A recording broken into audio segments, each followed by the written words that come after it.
Hi everyone. Hello. You can hear me okay? Yes. Perfect. Awesome. So I am here to talk to you about the power of social media, but focus specifically on Facebook and on Instagram. Yeah. Who is already building their business on Facebook?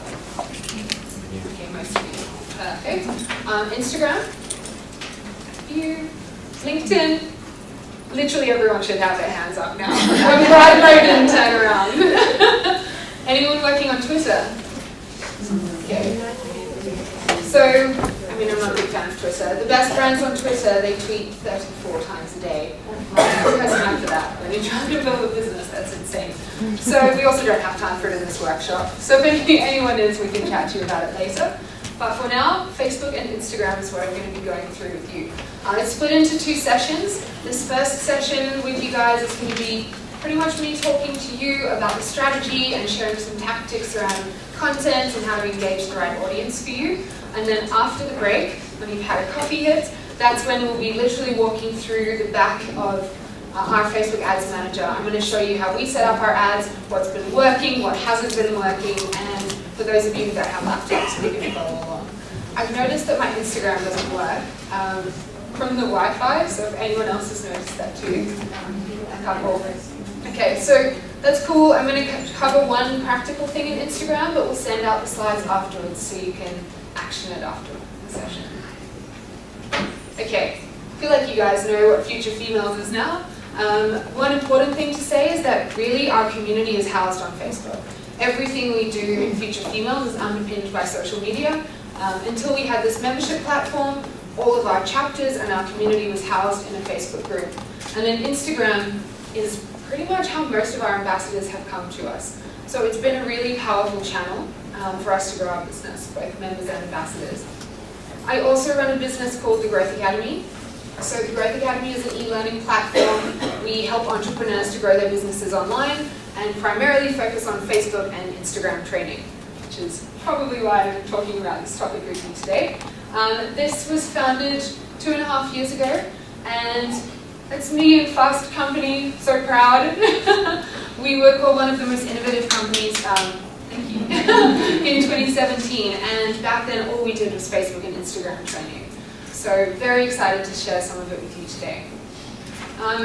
This is my Instagram, so when you have access again, feel welcome to follow me. I do spend a lot of time building my personal brand, and now for the Growth Academy, 90% of my revenue comes through this profile rather than through a business profile that I used to use, which is why it was so great to have Mo talking about personal branding. I'm going to cover much more of the tactical business side of things, so you'll get a bit of a breadth of both. Okay, the agenda. I'm going to quickly cover some of the things that are happening on social media that are just important to know as entrepreneurs trying to build on the platform, making decisions where to spend your time and money. Your social media strategy, focus specifically on customer first and tapping into this idea of a font of value. First impressions count, so we'll go through your Facebook page and your Instagram profile, how to engage with your audience, and then of course conversion, because this is where the cash comes in. So what does that customer journey look like, and how can you build a Facebook ad that's actually going to work for you? And then at the end, it's dropped off, but then we'll go back to how to maximize those ads across Instagram as well. Okay, first I saw a show of hands for building your personal brand, but who's actively building their influence and personal brand on Instagram? Okay, just a couple. Cool. And I've asked you about businesses. What about your personal brand and your influencer profile on Facebook? Okay, cool. So most of the tactics I share with you and all of the examples are from a business perspective. For the few of you that put your hand up, you can apply most of the learnings over, but I'm really talking about how to actually sell your products and services in this session. Okay, what are some of your biggest challenges with Facebook or with Instagram? Yeah. Constantly posting. Getting the design to post the content. Okay, I feel you. If you don't know what to do, you stay away. Yeah, just ignoring it and hoping it's going to work for you. I wish that strategy did work. Yeah. For me, it's just spending money promoting, but not really understanding if I'm getting value out of it. Okay, perfect. So like your ROI really. Great.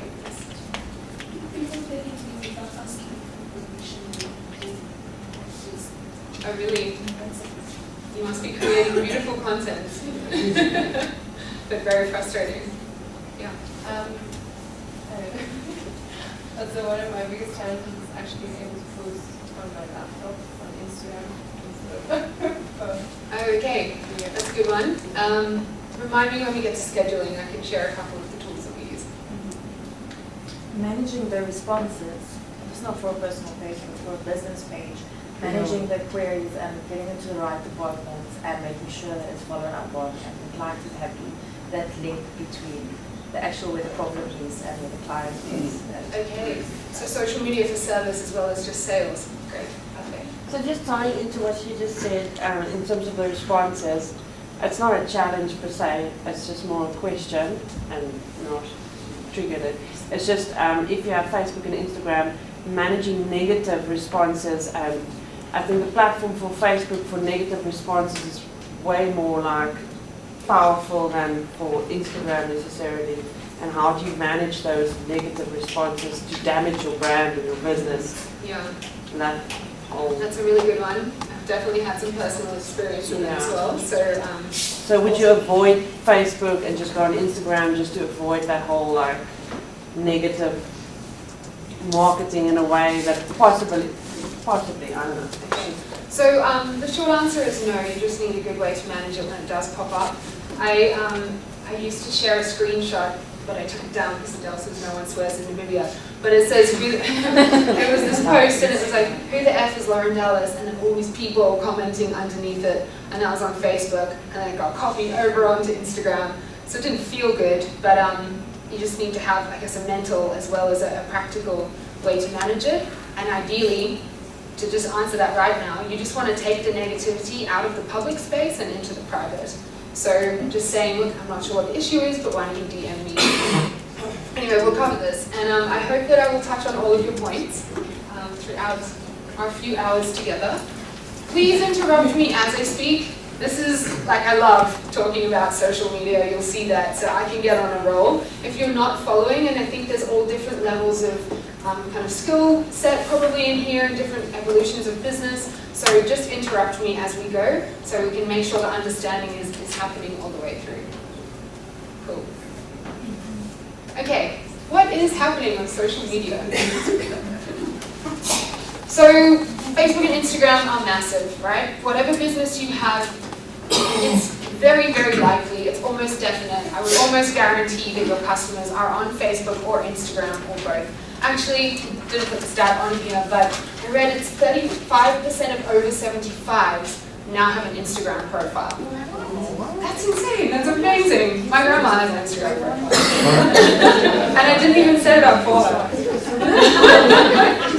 So essentially, they're huge, your customers are there, and therefore you need to be there. We all know Facebook is massive, over 2.2 billion daily users, over 65 million business pages. What's exciting is that there's only 6 million advertisers. So only 10% of businesses are currently spending money, and probably only 5% of them are spending it well. So if you can have a really solid advertising strategy, then you can still be ahead of the game. Instagram, 800 million daily users, probably catching up fast, over 25 million businesses registered, and over 80% of people follow a business. So Instagram is no longer me and Adele catching up. It is people looking at businesses, following thought leaders, following trends, and engaging with them. So it is absolutely a place for your business. Okay, I'm going to start with a game. So we're going to guess the top 3 accounts for businesses by size on Instagram.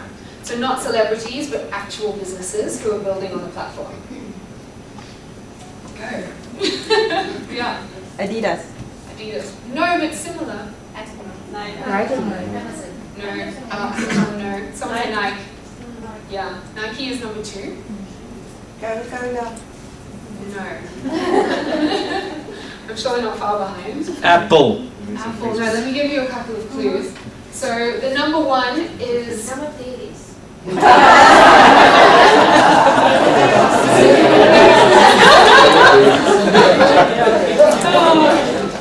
number one is probably something that does quite well in Namibia. It's very much about wildlife. National Geographic. And then the third one maybe does very well in Namibia, but it's lots of naked ladies, or almost naked. That was a very good response. No, it's Victoria's Secret. Yeah. So these are the top 3 businesses. As you can see, dramatically different industries and customer focus. I think National Geographic is 95 million account. It's huge. It's like Kendall Jenner only just tops them out. Nike's a little bit lower, I think around 80, and then Victoria's Secret 60 something. The egg. Did anyone like this egg? Okay, this is a world record breaking egg, and what happened is someone posted this picture on Instagram, and it literally just says, let's set a world record together and get the most liked post on Instagram. Let's beat out Kylie Jenner. And this egg, you might be able to read it, has 26 million likes. That is freaking ridiculous. So obviously, for most of us, just posting an egg is not going to work. We're not going to get 26 million followers, but content and viral content like this can absolutely kill it in terms of reaching your audience and getting a lot of press. Okay, obviously for most of us that doesn't work. So let's talk about what some of the things you guys might be experiencing are. And if you were with me 2 days ago, you would have seen this graph, so apologies for bringing out the sore point again. What this is organic reach. So organic reach means what percentage of your followers or audience are you going to reach if you don't pay. So organic is just free. So you probably can't read this, but these two are Instagram, and these are everything else, Facebook, LinkedIn, Pinterest, Twitter. So what this is showing you, and it's more obvious with Instagram, is that it's getting harder and harder to reach your audience just by posting content and not paying for it. I'm getting a lot of nods, like you guys know this. It's really hard. In fact, Facebook, they say if you're over 10,000 on your page, you are reaching 1.2% of your audience. If you're under 10,000, it's a bit more, maybe around 2 to 5%. So you're posting and you're spending so much time trying to post enough content and frequently and at the right time.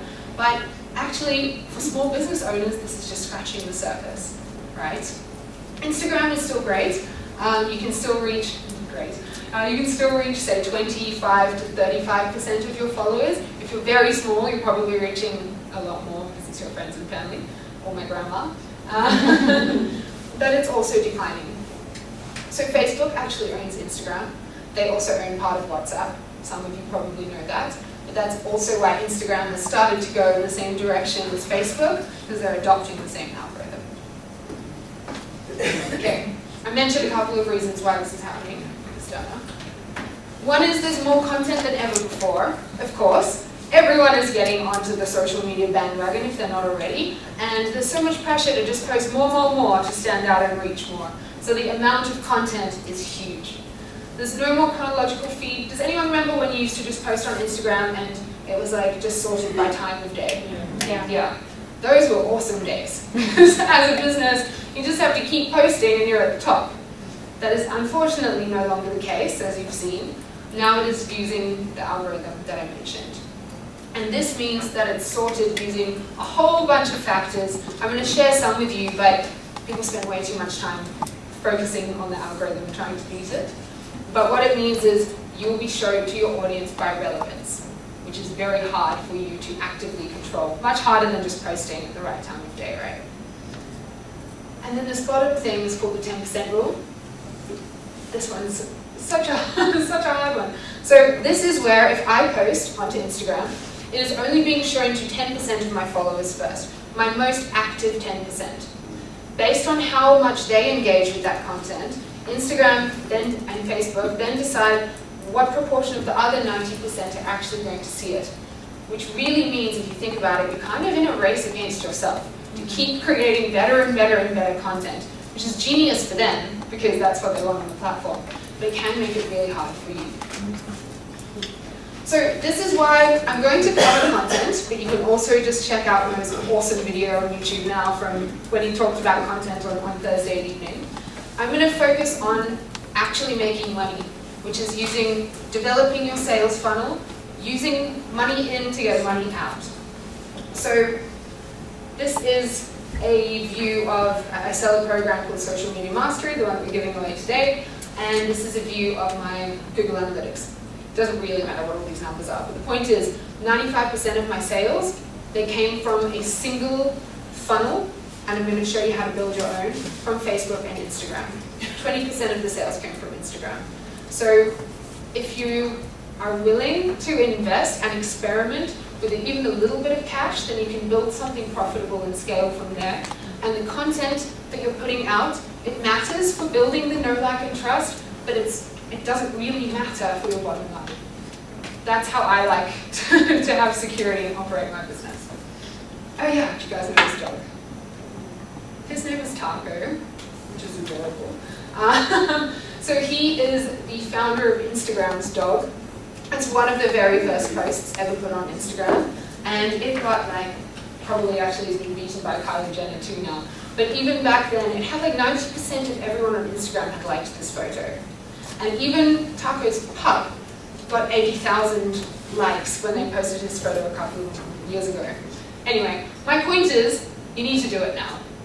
Please don't leave and go, okay, I've got all of these tactics, I'm going to start with this and then I'm going to do this. Everything builds over time. So you're building your followers maybe from zero, that's fine. You saw the graph going downwards, you need to do it now and take that opportunity so that you can grow with the platforms. Alrighty. So how do you win as a business on Facebook or Instagram? Who has a target number of followers that they want to increase by in the next 3 months? Anyone? Yeah? What is it? I probably have 20 followers now already. I'd like to increase to 300, but I must be more active. Perfect. Okay. Who else has a target? I think for me, it's why should I have a target? That's why I don't understand, why should I have a target? Okay. Cool. Does anyone else have one? I And then I'll come back to this. Also, it depends on the quality of the people that are following you, because if they're not potential buyers, you can have thousands of followers, but then it doesn't really matter. You better have less, but you have people who are likely to buy your products or who are really interested. Perfect. Okay, cool. So then who has a revenue target? From Facebook and Instagram specifically, not your business target, but your social media. Okay. So I agree, the followers don't matter. And actually one of the biggest things that I would recommend is don't spend money getting followers, but do spend money making money. And the core of a social media strategy is having a goal. If you don't know what you're aiming for, then it's really hard to make a plan to actually hit it. It's not just social media, right? That's anything in business. So have a goal, and then we'll make a plan for you to work towards it. I'm going to break down the maths at the end, but I mean, this is really fundamental. Okay. Excuse me. Yeah. So I'm a bit confused. Sure. So you say, Mo said, if you're not on social media, you don't listen. You're saying the followers, number of followers doesn't matter.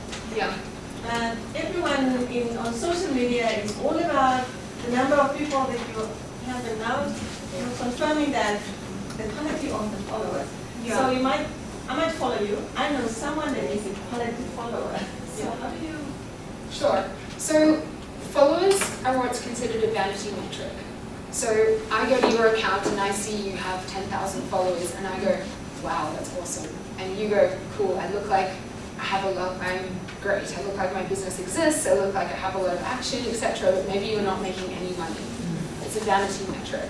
And if you saw, that graph that I showed you, if you post, let's say you have 1,000 followers, and you just put your content out on Facebook, then you might be reaching 10 to 50 of them if you're lucky with your content.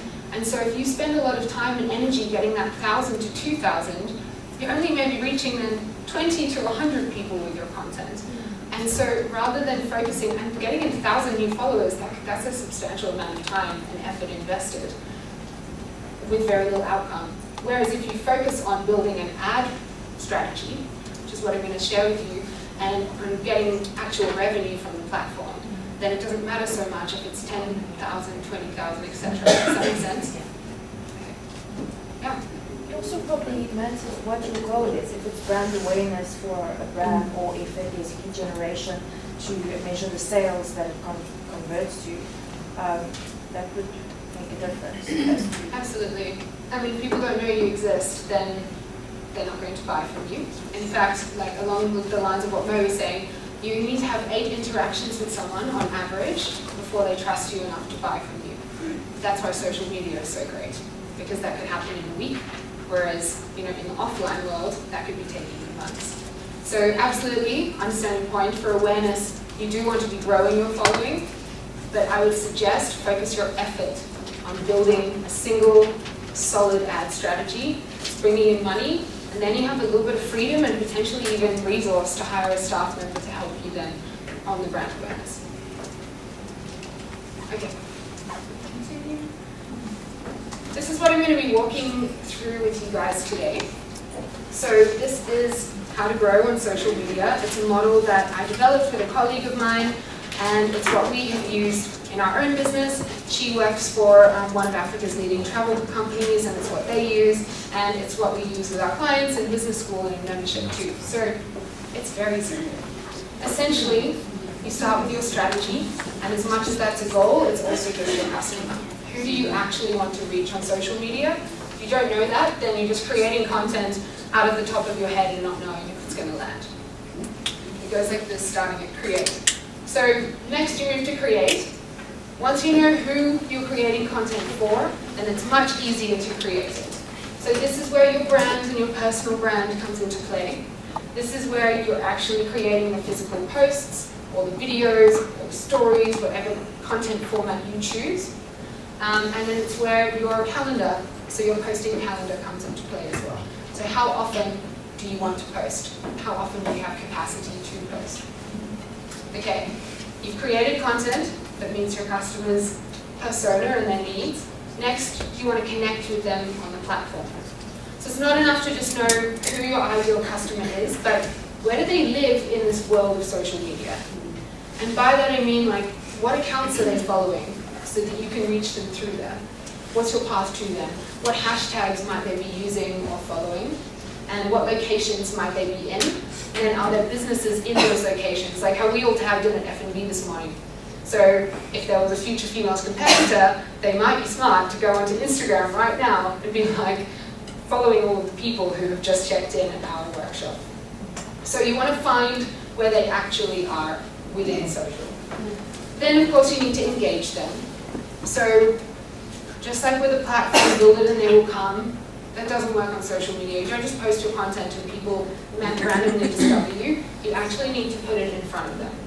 So this is where things like your hashtags and sharing, or working with partners who already have the same audience as you comes in, so you can share audiences like that. And then lastly is convert. So there is work to do to build a relationship before you ask for someone's money. Offline and online, exactly the same. So once you've done this process, you know who you're selling to and you've created and added value to their lives, then you ask for the sale. This is where the ad comes in, and this is where the funnel comes in. Does this make sense to everyone? Creation is number one. Create. Yeah.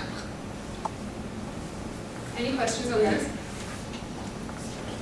Okay, perfect. Cool. Let us start in the middle then with who your customer is.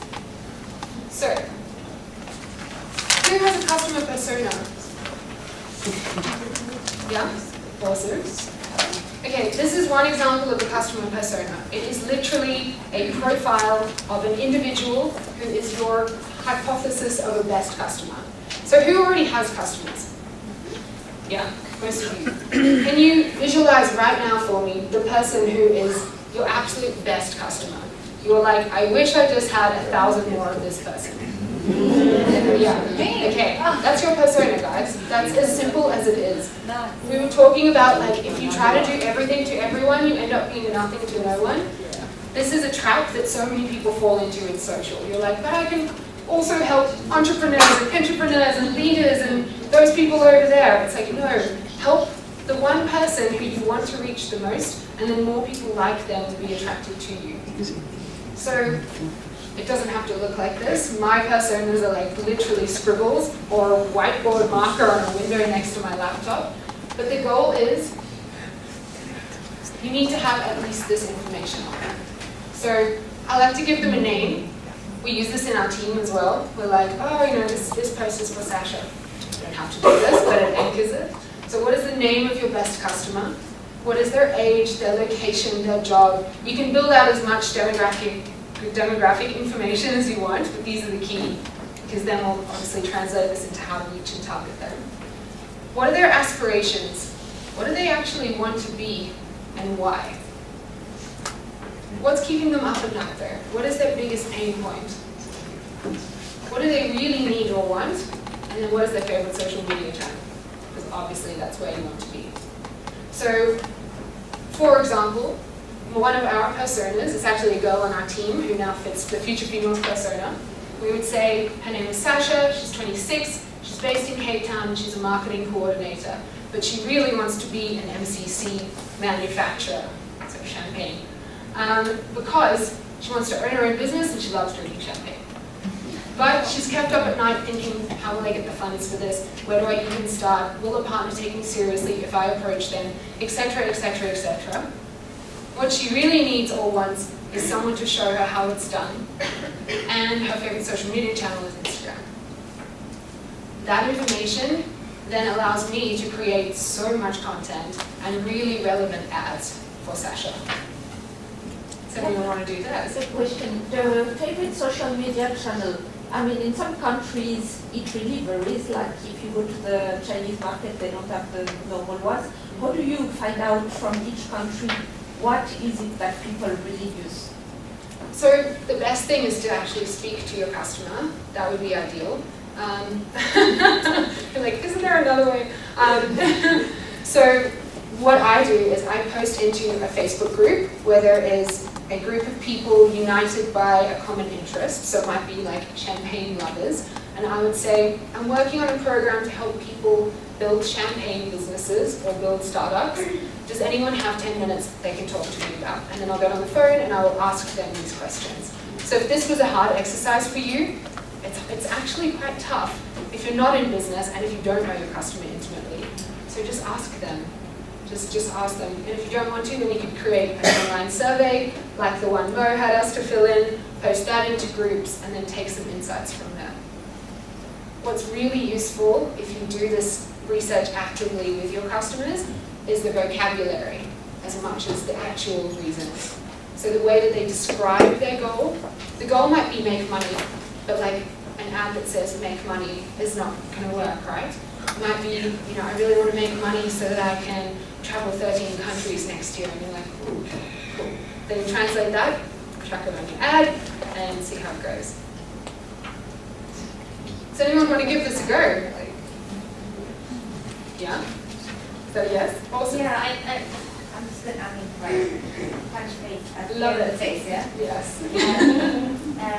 My ideal customer is a mom with little children. How old are the children? Under 6, under 5. Okay. Location, like, yeah. Someone who lives in an urban area lives in a brick home. So I'm one person, so where do I actually live? I can't live in an urban area. Windhoek, sold, okay, job. They have an 8 to 5. Great. So it doesn't really matter what it is. It's just that they don't have, like, they're not at home most of the time. What might it be though? Office job, Yeah. reception, cool. Okay. What does she want to be? It's just like, in terms of their career, or just. I'm so putting you on the spot. Yeah, I but really appreciate you love rolling this with this because with this is me. gonna help me. Good. Is this like career-wise, or just business in some respect. Awesome. So what is their aspiration So related to something? they want to bring order in their home and not have a mess of things lying everywhere and they don't know where to put stuff. Perfect. But they're kept up at night thinking, what is the challenge? What is their stress? The stuff that they find in these shops is very expensive, so they can't afford it on the 85 salary. They maybe try to contact the joiner, and it was also too expensive to make whatever it is they want, so they're like, I don't know what I'm going to do. These toys are really like, I've stepped on Legos. So what they really want is an affordable budget solution for their house annoying, clutter and house annoying, things around the house annoying. Perfect. And their favorite social challenge? Pinterest. Pinterest. Always on Pinterest, like how to make So, yeah. amazing. So it's not the easiest thing to work through, right? And obviously you can spend a lot more time. The deeper you dive into both of these as well, the more content you won't have to imagine because it will just feed it out for you. Then you have your posts for the next month or 2 months just lined up. Then you can have another customer call. So anyway, spend some time doing this so you are 100% clear on who you're even on social media to meet. How can you help this person? So I won't dwell on this, but this whole idea of value that Mo talked about, this is so, so key. So you know who you want to reach, how are you actually going to either help them reach their goal faster or help them solve their problem. Some businesses will do both. Like I might be able to help an entrepreneur build their business more quickly and also get out of financial debt. Yours might be one or the other, that's also fine. And then how can you help them acquire what they want or need? So that's kind of like your promise. How do you actually deliver then your product or service? Okay. And this is essentially what we've just done. So we've started with what is your goal, financial goal, not a follower goal. What is your persona, that single best customer? There's this theory of 1,000 true fans. Have you guys heard it? It's like if you have 1,000, came from the music industry, if you have 1,000 people who absolutely love you, anything you put out, any album, no one would buy my album, it would be horrific, but any album, they would just buy it, then you can sustain a thriving business and life or music brand.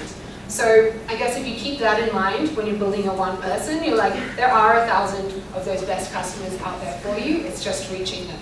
And you're not going to reach them by talking to someone else, you're going to reach them by talking to them. And then your promise, how do you help them? Cool. Alrighty, let's get into first impressions. We'll start with the Facebook page, then we'll go through Instagram profile. These slides from now to the end of Instagram profile we'll send out straight after this too. Okay, so this is my Facebook page. Yes, it's my personal brand, but it's actually my business page. So these tips can work if it's your logo here versus your face. I'm going to run through each aspect. So the first is your profile picture. This should be either a smiling picture of yourself or your company logo. Please do not create something with loads of different offers and text and anything that's overly designed that when you shrink down just looks like absolutely nothing. Because when you post into the feed, this is how big it is. So it needs to either be happy or a recognizable logo. The cover banner, so that's this, your cover banner here. Has anyone spent a lot of time thinking about what to actually put on their cover banner? Yeah. What's my notes? But you spent heaps of time before you posted it. Okay, so I found two things work very well. One is a video. A video can work really well because not a lot of people are using that space for videos just yet. And are you also using video? It's working for you. What industry are you in? Welfare. Okay, beautiful. Amazing. Yeah, and it really just draws people in and it helps. It's a much better way to communicate your purpose. And our services. Exactly. So video, amazing. If you don't want to do a video, then a beautiful picture that represents either your product or the outcome of your product. So if your product is a Facebook marketing program, I'm not going to put a picture of that up. I'm going to put a picture of a really happy looking entrepreneur who's made a lot of money on Facebook. But then what you ideally do on your banner is have an arrow pointing to this blue button. This one. Oh, the pointer. I'm not sure if I'm going to run around. Cool, so I'm skipping one, but if I come over to this blue button, this is called your call to action button. Call to action is, what do you want someone to do when they land on your page? So you don't want them to just look at it, go, that's nice, and leave. Ideally, you want them to follow you, but as we know, that's not the most valuable outcome for your business. What's more valuable is getting them into your sales funnel.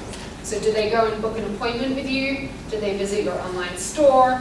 Do they download an ebook you've got? Whatever it is that you want that person to actually do, that's what this button should be. And so in your video, be like, click on the button and I'll be in touch with you in 24 hours. Or on your banner, be like, click this button for more information, whatever it is. People are typically on social media, we're not in really an active manner, right? We're just kind of scrolling around, following leads. And so when someone lands on the page and you tell them what to do, then they're most likely going to do it. Yeah. The sign up, is it sign up to, it's probably a stupid question, but is it sign up to Facebook or is it sign up to your website and your company stuff that you then register and... Because it actually cut off the top. So if you saw the top here, there would be a sign up on the top right, that's Facebook. This is your page, so this is your sign up. So if you click on this button on your page, you'll see there's a bunch of options. The simplest one is just visit website. So if you have really nothing else you want to say right now, then you can just put your website link in there and people can click off to it. So if you have a group, yeah. Sorry, a question to get back to profile picture or logo. Yes. If I want to put something in that represents my one thing, and I download, say, a picture of a tree or a flower or what about copyright? What is your thing? What would you want to say? It's still in the future. Oh, okay. Yes. So obviously copyright is something you need to look out for on Facebook and Instagram, and as this girl can attest, it's very frustrating when people take your work. So there's a free stock website, there's loads of them, but the one that I like best is called Unsplash, and that is Unsplash, of one word. And this is imagery that you can legally use without crediting. So ideally you're crediting the person, but obviously if it's your profile picture, you can't credit them everywhere that your picture is. So you can use these websites. Cool. Okay. Select a page category. This is essentially your industry or your service offering. So I am the figure page, which just means it's a personal branding page instead of a business, so that's simple. But then my category, they didn't have entrepreneurship when I signed up, so I think it's social media. Just pick the thing that someone would typically search for your business by. Okay, what else have we got? These are your page tabs. So these should be each of the things you want someone to do when they get to your page. So as a default, typically you have like posts, videos, photos, about, maybe shop, whatever it is. You can reorder these, and the top two are pretty much the only ones that ever get clicked. So what you want to do is, if you are a retailer, you want your shop to not be down here, you want your shop tab to be up here. And that also moves it on the whole page. If you are a coach and you do a lot of video marketing, then you would want your videos to be right at the top. So the way that you edit this, I'm going to screen share with you later, so I can walk you through this. If it's not clear, let me know at the break. But you just go to settings, page tabs, and you just drag and drop the order. And then it will reflect on the page. Does this make sense? Sweet. Okay, then you have two about sections. Oh yeah, sure. Sorry, so it's a lot like a website in a way. So what should you ideally have your distinction between your website and your Facebook page in terms of the fields that you have, your home and this and that and that and that, right? Because it's a little bit of sometimes a duplication. Should you have both or not? Or cool. Very good question. So often you're asked, do I need a website if I have a Facebook page? My answer is definitely, because your reach on your Facebook page, as we know, is what, 2%. And that's probably going to keep going down. Actually, Facebook's engineering director said you could expect it to get to 0%. And so you've done all of this work getting followers or leads on your Facebook page and now suddenly you actually can't reach any of them, you don't own this, Facebook owns this. Your website, you own that. So someone goes to your website, gives you their email address, you have that forever, for as long as it works. So definitely have both.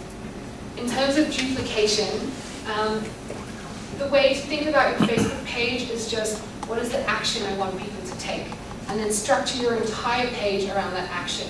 So you might change it more than you change your website. For example, maybe I'm running a Facebook webinar right now. I'm not, but it's what I used to do. So if I was, then I would be talking about the Facebook webinar in my video. This link wouldn't just go to my homepage, it would go to the webinar. This would be a video about the webinar. You can restructure it depending on what you're doing. When you don't really have a specific promotion, then it might look a lot like your website, and that's completely fine too. Cool. Okay, this part down here, so there's two abouts. There's your about tab, that's just where you fill this in, because it's what people see before they follow you. So fill it in with who are you, what's your business, and then this section over here is your story, and this is where you put kind of your origination story, who's behind the scenes. You can describe your personal brand as much as your business, and your list of products. So this spot, that's your origination story. People want to know who's behind the brand. You can also pin and post. So if you are not posting regularly, or you've got kind of like one key post that you want people to see, then you can just pin it to the top, and everything else will go underneath it. And then the last important thing to do to set up your page is to turn on messaging. So you know you go to those pages and a message box pops up and it's like, hey, can I help you? Who has this turned on? Yeah. Adele does. Awesome. So a few of you. This is really important. Obviously, you want people to speak to you. That's how you open the conversation, and that's how you build a relationship and can then sell. So again, you just turn this on. In settings, when you change your tabs, you'll just go settings, messaging, on. Yeah? So is that messaging like a personal message, or does it go on a feed? It goes to your page inbox. So yeah, it goes up here. So it's like a feed. Yeah. So like if this is your side hustle and you put that out and you don't have access to checking your Facebook all the time, you have like 8 to 5 jobs. Yeah. So maybe you can touch on the auto response that if someone sends you a message. Yeah, definitely. So in the same section under settings, you can turn on autoresponders. So firstly, you can have a welcome message. You'll see 2 things to fill in, welcome message and then autoresponder. Your welcome message is what shows on the pop-up when people arrive on your page. So if you know you're not going to reply quickly, it could be like, thanks so much for visiting my page. Any questions, type in here, we'll be back to you within 24 hours. So you've already set the expectation. But then if you want an autoresponder, you can set that up in the same place. So if someone does message, then you reply and go, thanks so much, I'll get back to you in 24 hours. So much like you emails. Sorry, I have a question based on that. When you think about these autoresponders that gives to the person like all the information like your website and Yeah. So a messenger chatbot. Does anyone have a messenger chatbot? Okay. What you can do in the break is go to the Growth Academy on Facebook and send the page a message. I'll come back to it after the break. But send it a message and you'll see that there's a whole bunch of autoresponders. So you'll message me and I'll be like, hey, how are you? What can I help you with? Is it time, money, energy, or relationships? Depending on your response to me, I'll then send you a different message. So play with it. My experience with it has been it doesn't convert that well and it feels very impersonal.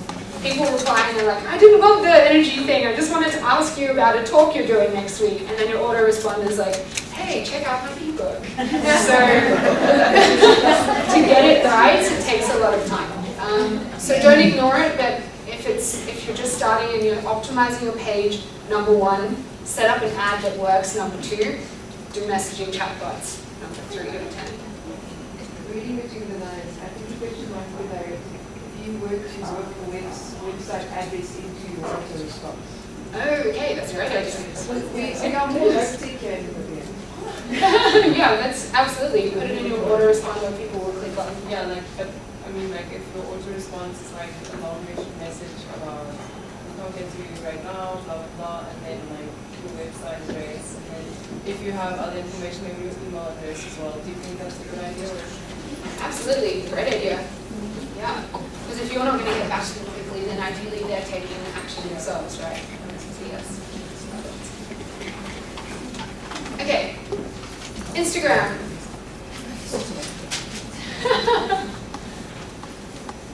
Cool. Alrighty, a few things on setting up Instagram. So I mentioned that Facebook owns Instagram, so ideally you connect your Instagram and your Facebook. This will save you a lot of time, but also let you run your ads on both platforms just through Facebook. So again, time saving. So you need to have a public Instagram profile. Does anyone not have a public profile for their business? Mm-hmm. Okay, cool. Obviously, people need to be able to find you to follow you, so make sure it's public. Ideally, it's a business profile.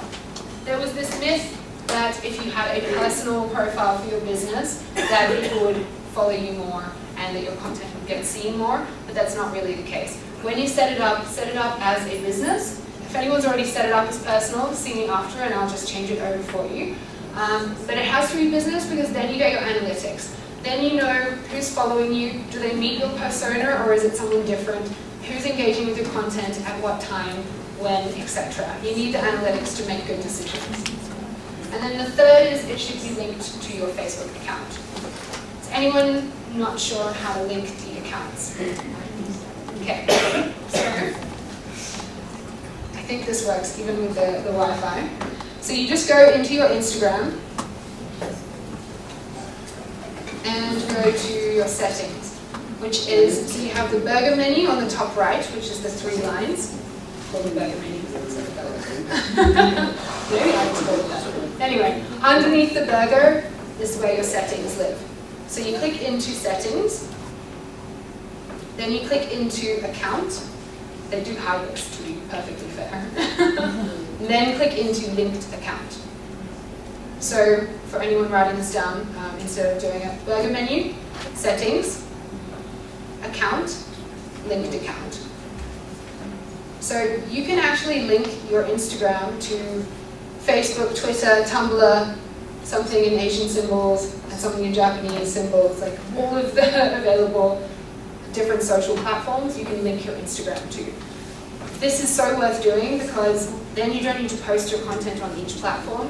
You can just post on Instagram first and it gets automatically posted onto Facebook for you. Also, when I talk about ads, don't spend money directly within Instagram, ever. You run your Instagram ads from Facebook. So post content on Instagram, spend money on Facebook. Cool. Alrighty. The elements, I'm going to keep this up so I can follow. So the elements of your Instagram profile, you're probably familiar with this from perhaps having a personal account, but there are 4. Your profile picture, your handle or your username that Mo was talking about, your bio description, which is the short text at the top, and then your website link. So it looks like this. So your profile picture, same as Facebook. Ideally keep it the same as Facebook because people are often on both channels every day, so use the same one for consistency's sake. So either your very clear logo or your happy face. You then have your Instagram handle, which is this. This is not your handle, this is just your business name. It'll pull in from Facebook. This is the one that you set. This is how people find you. You have your business name and your industry, pulls from Facebook. We have your bio description, which is just short text, and then you have a single link available to you. This is the only link you have on Instagram, so you need to use it quite carefully. Can you change it? Yeah. You can change it. Okay, I'm going to go through each. This is how it works. Cool. Alright, so we covered this, your profile pictures. If you are a business, ideally it's your logo. If you have a really wordy logo, then you might prefer to go for what's called a favicon, which is just an icon, or you can do this when you become more recognizable. If you are an influencer, then it should obviously be your happy face. It could be related to the industry, so Fitness Girl ZA, for example, is a fitness influencer, so it doesn't need to be as professional as on LinkedIn, which is she's wearing her activewear, you see her picture, you know she's a fitness influencer. Okay, your Instagram handle. This ideally is just the name of your business with no spaces. This is typically how people will try to look for you on Instagram, but for some of us, our names might be taken. So if that's the case, you could put a full stop in the middle, or you might add a location afterwards. It's like if you're an African brand or a proudly Namibian brand, then you might be like business name Namibia. If you have aspirations to expand out of Namibia, then don't choose that handle, because people will get used to searching for you from that. Okay, your bio description, so that text, needs to explain what your business is about. So people can only follow you if they go to your profile. There's no other way to follow you on Instagram. So even if they find your content or their friend sends it to them, they have to go from that content to your profile. So when they get there, you need to tell them who you are. Why should they actually bother following you and not just leave? So explain who you are. Someone who's never heard of you before should be able to understand what you offer. Get creative with spacing, use emojis, make it fun. Instagram's meant to be fun if it fits with your brand. If you're building a personal brand, put your one-liner in there and connect it to the CTA. So much like on Facebook, we wanted to have the banner saying click on this blue link. You can have something that says click on the link below. Down fingers. Then that link, super important. Do not use a link that's not mobile friendly. If you click on it and it doesn't look good from your phone, pretty much 99% of people are on Instagram on their phones. So if it doesn't look good when you click on it, then obviously you need to link somewhere else or fix that page so it is mobile friendly. Make sure your link works. Don't use really long links because it can go off the page, and then make sure the link is updated. So as you said, change it for your campaigns. If you have something that you're talking about in all of your content, then just make the link that. And then your content would be visit the link in my bio. So you want to just keep sending people back to this one place. Cool. Any questions on that? Why would you say not to spend money on Instagram or ads? So what I mean is don't put your credit card details into Instagram. Put them into Facebook. Is it tempted or? No. I've done both already. Okay, so there's a few reasons, but essentially Instagram, their targeting is nowhere near as good as on Facebook. So when you boost a post, you just boost it, and typically it gets shown to either the people following you or you can set by interest now and by location, but it's really broad. So reaching your exact customer persona can be quite a challenge, so you can waste your money. The second reason is if you boost that post, you're just boosting that one variation of your post, and ideally when you run an ad, you're testing and you're learning. So I might put up for a Facebook webinar, I might put a picture of me, and then maybe put a picture of someone on a laptop. And I want to know which one of these is better for getting people into my webinar. If I spend it just for boosting on Instagram, I'll never get the answer. I'll just be like, oh cool, it cost me $20 to get someone onto the webinar. I don't know if that's good or bad. Whereas I might know it costs $20 to get the one if they click on the smiling face of me, but if I use the laptop girl, then it only costs me $15. So it's about making it cheaper. Cool. Okay. Perfect. So now actually creating the content. You've got your bio set up, you've got your first impressions. So I am not going to spend a lot of time on content creation. If you go to our Future Females YouTube, there is the recording of Mo's talk from Thursday evening on there, and he gives you phenomenal ideas of the different types of content you could create for your business and for your brand. So I'm not going to cover the same thing. I'm just going to cover 3 principles that I would have in mind when you're thinking about your content on Facebook and on Instagram. So the first thing is, and I've said this before, you spend time defining your customer, now speak directly to them. There is a fear that I'm sure a lot of you share with me, that if you only speak to them, you're missing out on this other huge amount of your market and you're doing your business a disservice. Does anyone ever feel like that? Yeah. But the thing is, you can then spread yourself too thin. If you speak directly to your customer, then your engagement is going to be much, much better. So this is GE. Do you have GE here? Okay, General Electric, so they sell like gas and electricity. Not a business you would typically think does really well on Facebook or on Instagram, right? And they have 360,000 followers. And the reason why is they know exactly who they're speaking to every single time they post. Like, you can't read this, but if I read you the first sentence. The new GE Catalyst is a special kind of engine with 12 components made using additive manufacturing, and then it goes into every single one of those 12 components in like excruciating detail. Clearly this is not a post for me, right? If I saw this in the feed, I'd be like, no, thank you. But if I was an engineer, if I was working in that industry, I would love that. I would be like, this is amazing. No other gas and electricity business takes me behind the scenes like this. I'd probably be quite excited. I would engage. I would send it to my other engineer friends, and suddenly you've reached like 20 of your ideal customer. Okay, the second thing is you are selling the lifestyle, you are not just selling your product. Of course you're selling your product, but if you just post product, product, product, no one cares.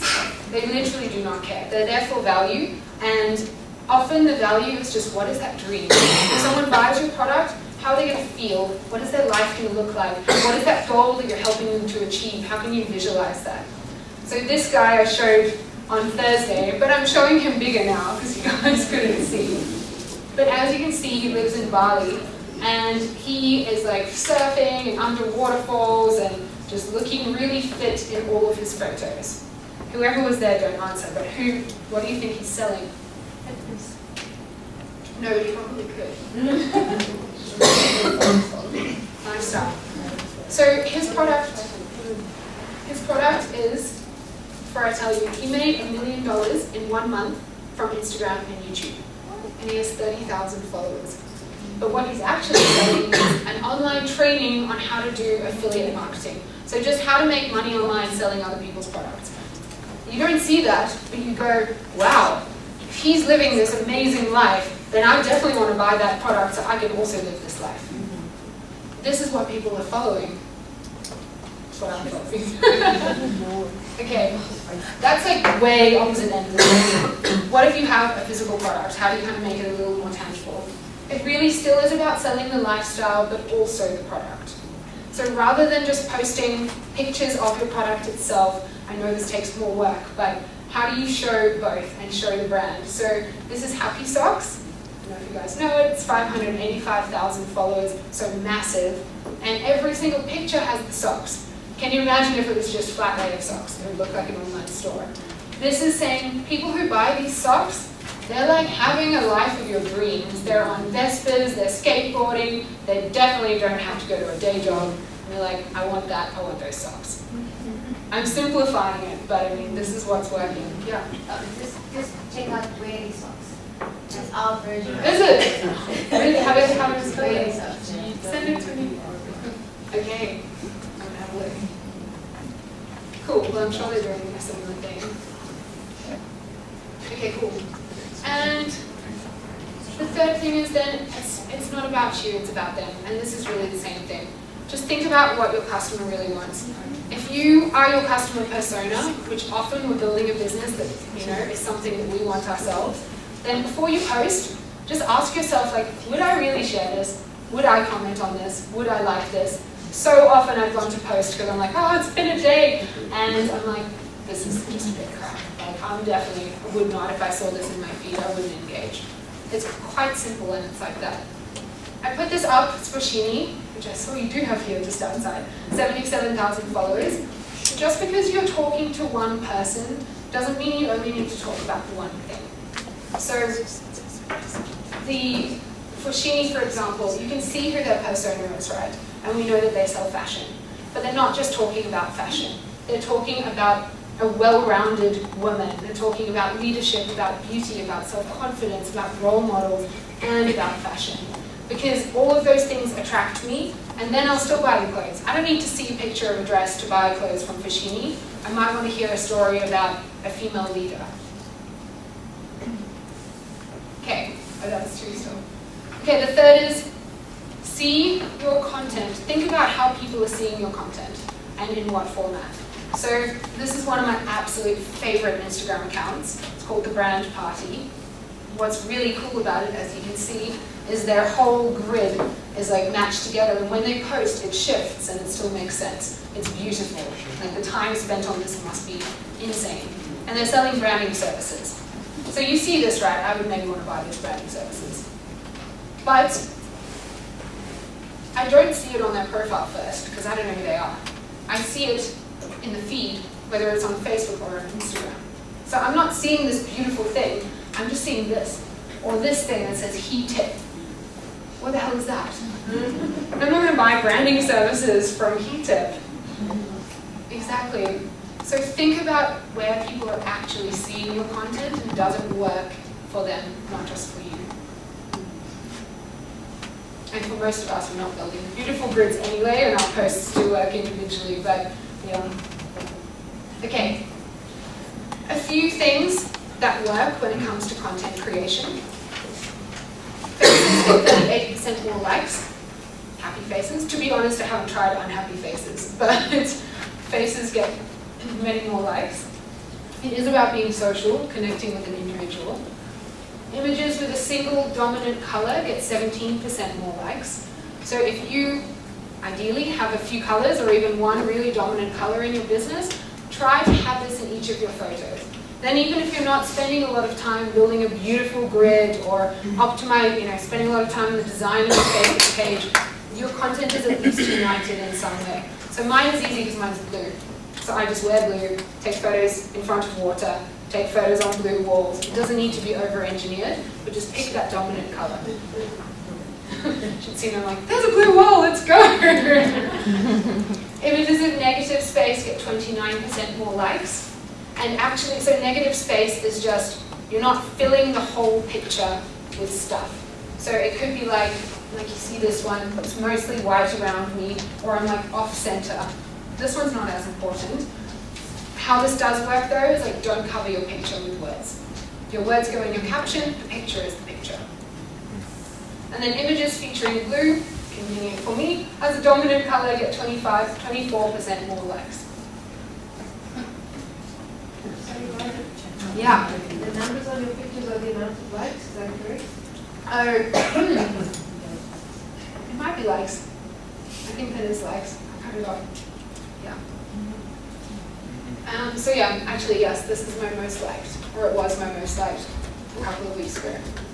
So just on this one, images featuring blue. This works very well for your page and for your Instagram. When we get to ads, it's a bit different.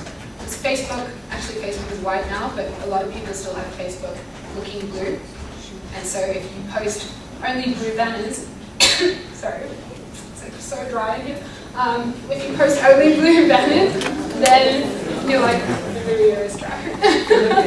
I know, but if you post only blue ads, then you can get lost in the Facebook look and feel anyway, and you want to stand out to grab attention. But for just general content, blue is a very good color.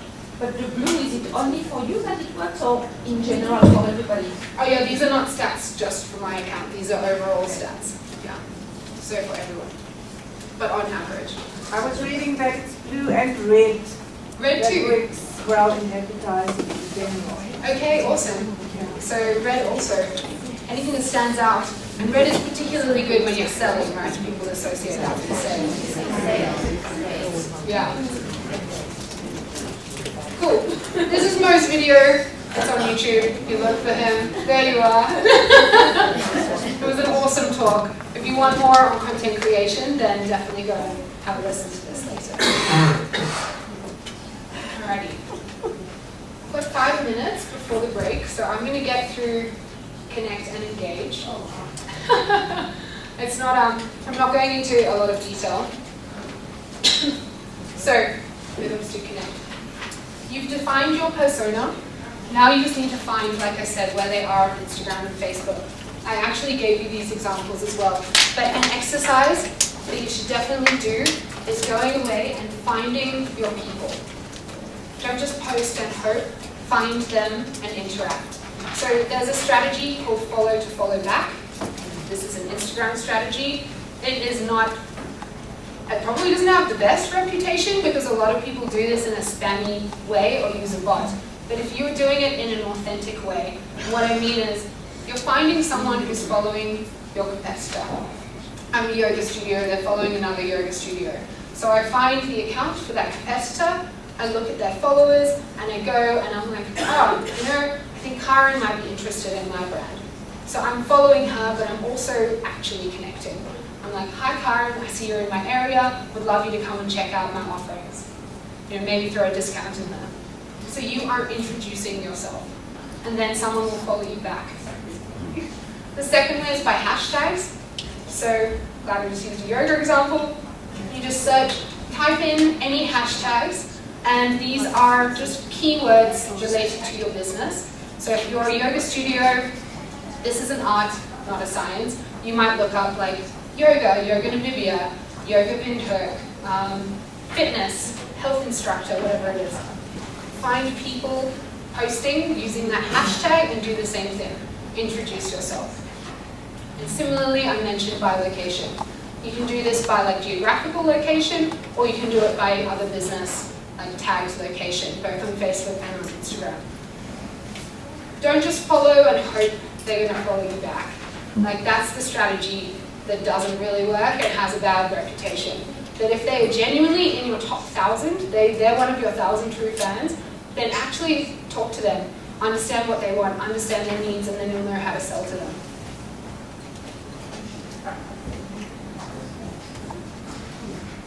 Okay, let's have a break and then we'll come back to engage. Thank you.